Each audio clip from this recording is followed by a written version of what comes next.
De longues files d'attente devant chaque salle de recensement. C'est l'affluence à ce 3e jour de l'opération de recensement à l'EPP à Gouagnivé. Même ambiance à l'école primaire évangélique presbytérienne d'Agouagnivé. De nombreux citoyens se sont mobilisés pour se faire établir leur carte d'électeur.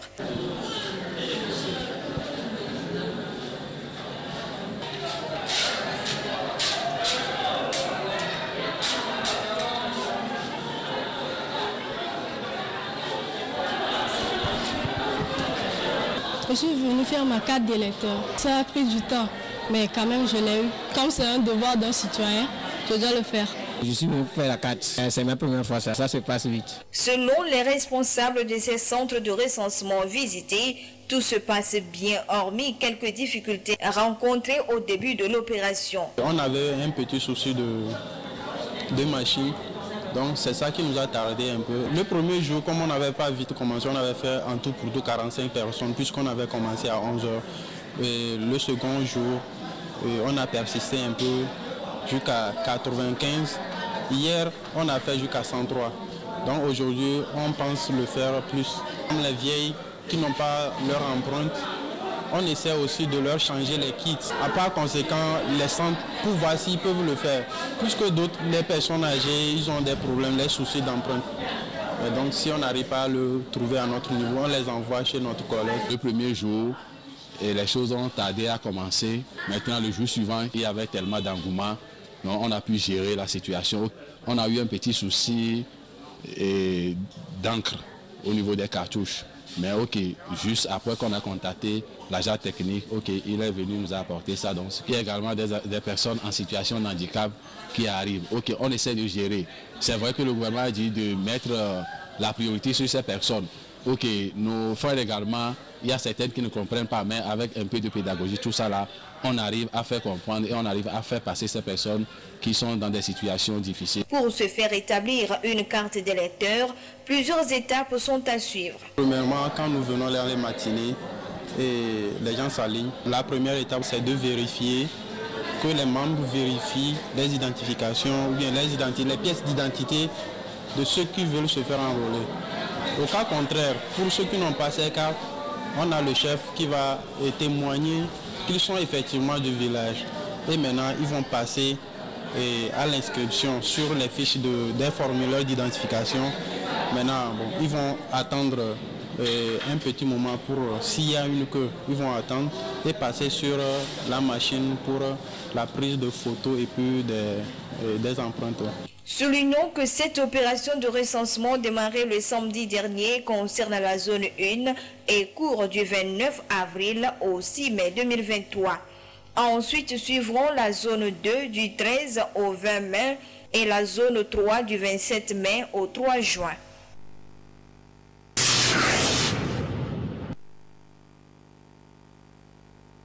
Cette rencontre du gouvernement avec la centrale syndicale s'inscrit dans le cadre de la Journée internationale des travailleurs célébrée ce lundi 1er mai 2023. Comme de coutume, ces syndicats, en reconnaissant des avancées significatives réalisées pour l'amélioration de leurs conditions de vie et de travail, ont soumis leur cahier de doléances au gouvernement et au patronat pour la poursuite de l'amélioration de leurs conditions de vie et de travail. Nous avions demandé dans un premier temps aux employeurs de tout faire pour que le nouveau SMIC soit véritablement appliqué dans toutes les entreprises sans exception. Ensuite, nous avons demandé au gouvernement de renforcer et d'améliorer l'appui de l'État aux organisations syndicales pour leur permettre d'assurer la formation et l'éducation ouvrière aux travailleurs. Nous avions également demandé qu'on accélère le processus d'extension de l'assurance maladie et également la protection sociale aux acteurs de l'économie informelle.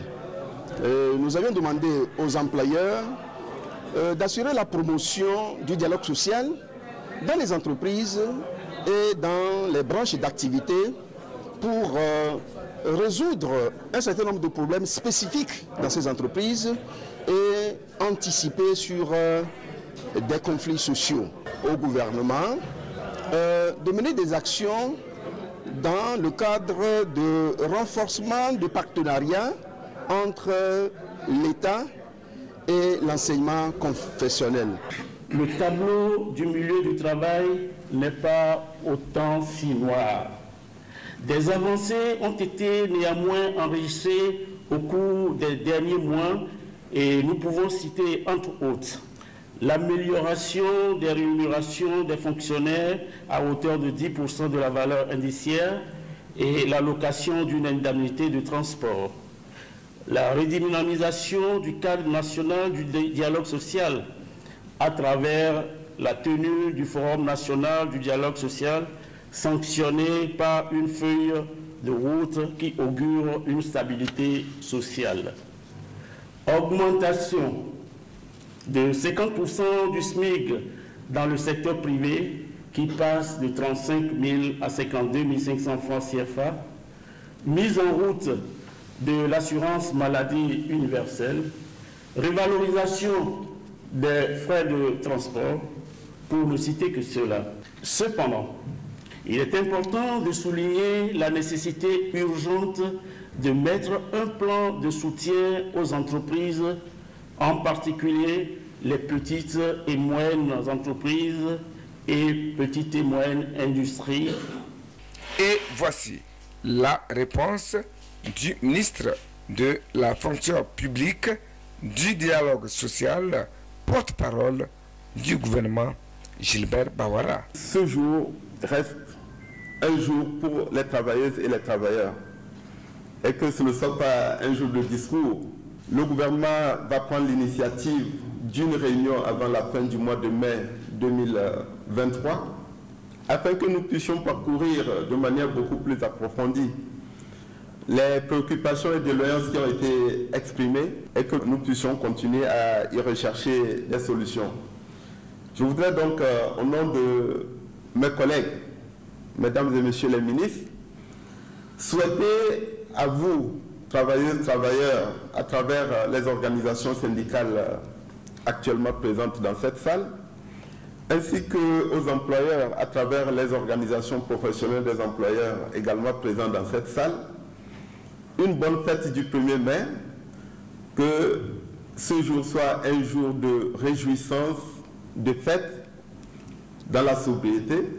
C'est une rencontre tripartite composée des membres du gouvernement, du Conseil national, du patronat, CNP et des femmes et hommes qui constituent la cheville ouvrière.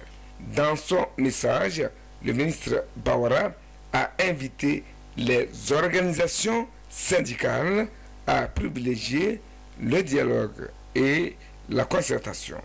Il a indiqué la disponibilité et l'écoute du gouvernement à travailler en parfaite collaboration avec les syndicats pour l'amélioration des conditions de vie et de travail des fonctionnaires.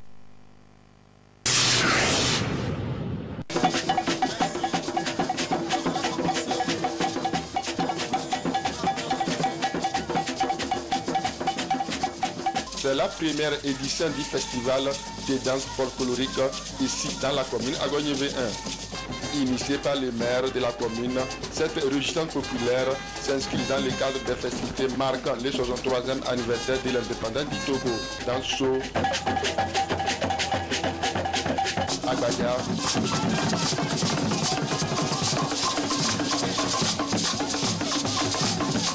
Bobo,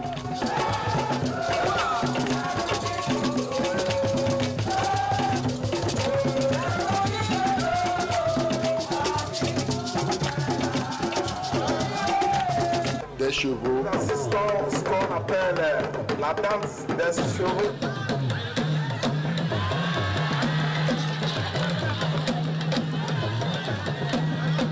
Sont les temps forts de cette manifestation. L'idée à travers ce festival est de remercier Dieu pour les 63 ans d'indépendance. Nous avons initié cette réjouissance pour manifester notre joie par rapport à l'indépendance que nous avons eue. Et donc nous avons voulu témoigner cette joie pour rendre grâce à Dieu que cet événement qui est l'indépendance, nous avons quand même cet espoir que les jours à venir seront meilleurs. Faisant d'une pierre deux coups, les responsables de la mairie Agoignivé 1 ont saisi l'occasion pour inviter la population à sortir massivement se faire enrôler dans le cadre des échéances électorales à venir. Nous aurons les élections régionales et les élections législatives. Donc la population a besoin de ces cartes pour aller au vote. Nous les invitons à sortir massivement et nous avons remarqué que depuis aujourd'hui, il y a eu beaucoup d'affluence et nous comptons sur eux que les moments à venir, il y en aura plus que ce que nous avons observé aujourd'hui. Face à l'insécurité grandissante dans le nord du pays, le premier adjoint au maire a exhorté aussi la population à collaborer avec les forces de l'ordre afin de mettre fin à ce fléau. Les plus hautes autorités, nous ne pourrons que les encourager, mais nous-mêmes, particulièrement en tant que population du Togo, notre devoir dans tout ça serait quoi?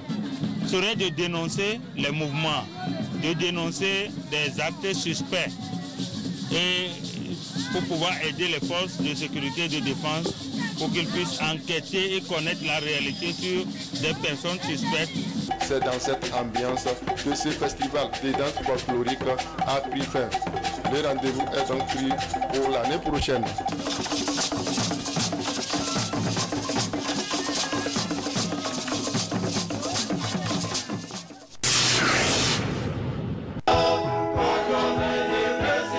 L'Église universelle célèbre chaque 1er mai un saint tout particulier. Il s'agit de Saint Joseph, le saint patron des travailleurs. Et dans l'immense chantier de Dieu figure en bonne place l'ordre hospitalier des frères de Saint-Jean de Dieu qui œuvre pour les malades et les personnes démunies. En cette solennité, le noviciat Saint-Jean de Dieu de Lomé a fait peau neuve pour recevoir les vœux de 11 nouveaux prophètes. 2023, à la chapelle du noviciat interprovincial Saint-Richard Pampouri de Lomé Togo. Devant les confrères ici présents, entre vos mains, révérend frère Paulinus-To Kissam, supérieur provincial de la province Saint-Augustin d'Afrique, j'émets les vœux simples de chasteté, pauvreté, obéissance et hospitalité, au service des pauvres et des malades, pour une année selon la règle de Saint-Augustin et les constitutions de notre ordre, en me donnant à cette famille religieuse pour qu'avec la grâce du Saint-Esprit, l'aide de la bienheureuse Vierge Marie et l'intercession de nos pères, Saint-Augustin et Saint-Jean de Dieu, je puisse atteindre la charité parfaite au service de Dieu et de l'Église. Par cet engagement, ses frères intègrent ainsi la grande famille hospitalière, une vocation qui nécessite une bonne dose d'humilité et de l'attachement à Dieu. Que la miséricorde de Dieu descende sur eux tous, pour qu'ils puissent aujourd'hui vivre leur vie en se mettant au service du Christ et de son Église, et en particulier se mettant au service de nos frères et sœurs souffrants. Qu'ils mènent la même vie que Christ lui-même s'est choisi dans ce monde, et qu'ils lui restent joyeusement fidèles dans leur vocation, consécration et mission hospitalière pour atteindre la charité parfaite au service de l'Église et du monde à travers les membres souffrants de l'Église. En offrant notre existence comme un sacrifice vivant et saint, nous nous unissons au culte authentique offert par l'Église dans son Église et nous participons à sa fonction sacerdotale dans l'accomplissement de notre mission hospitalière. Ces 11 prophètes font partie de la promotion Saint-Joseph. Comme leur saint patron, ils sont prêts à servir Dieu, les malades et les démunis. Occasion pour eux de dire merci à tous ceux qui ont œuvré pour l'aboutissement de ce jour de consécration. Nous voulons avant toute chose rendre à nouveau grâce à Dieu qui, dans sa bonté, nous a tous permis de voir ce jour. Merci Seigneur d'avoir semé gratuitement en nous la vocation à la vie religieuse. Que ton Saint-Nom soit loué dans les siècles sans fin. Nous tenons ensuite à exprimer notre profonde gratitude à nos parents, aussi bien à ceux qui sont encore avec nous qu'à ceux qui nous ont précédés dans la demeure céleste. Merci pour ce que vous avez été et continuez d'être dans nos vies. À nos confrères novices encore en formation dans cette maison, j'aimerais juste reprendre ces mots du pape Benoît XVI qui nous parle à tous. À vous les jeunes, n'ayez pas peur du Christ. Il n'enlève rien et il donne tout. Celui qui se donne à lui reçoit le centuple. Oui, ouvrez tout grand les portes au Christ et vous trouverez la vraie vie. Fin de citation. Merci pour la joie et la fraternité. Bonne suite et que par l'intercession de Saint Richard Pampouri que nous célébrons en ce jour, le Seigneur vous aide à toujours rechercher sa volonté dans vos vies. C'est une nouvelle vie qui commence pour ces 11 frères qui n'ont pas manqué du soutien de leurs familles et proches.